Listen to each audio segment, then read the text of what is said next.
খালেদা জিয়া অসুস্থ, তাকে বিদেশে পাঠাও। আল্লাদের আর শেষ নাই।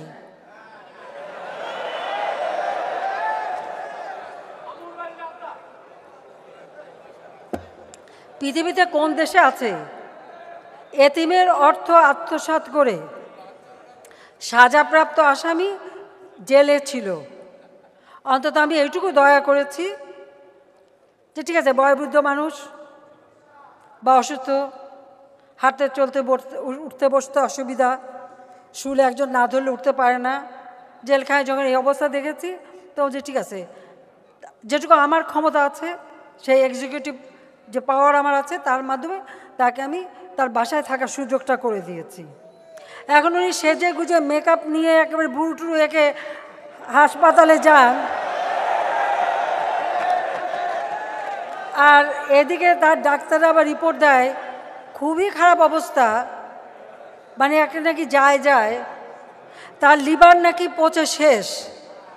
তো লিভার সাধারণত পচলে মানুষ কি বলে সেটা আমি মুখ দিয়ে বলতে চাই না, কি খেলে তাড়াতাড়ি লিভার পচে সেটা তো সবাই জানেন।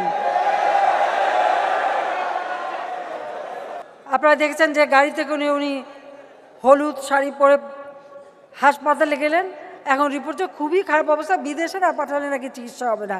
এবার কি অর্থ চমৎকার চিকিৎসা করেছে, সব থেকে আধুনিক চিকিৎসা, সব থেকে এক্সপেন্সিভ চিকিৎসা তাকে দিচ্ছে।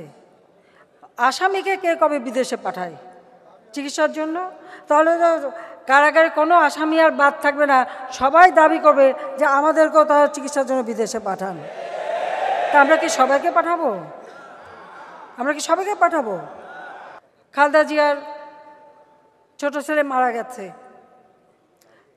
আমার তরফ থেকে তাদের সাথে যোগাযোগ করা হয়েছে, সময় নির্দিষ্ট করা হয়েছে, আমি গেছি, আমার মুখের উপরে দরজা বন্ধ করে দিয়েছে, আমাকে ঢুকতে দেয়নি। কত বড় অপমান!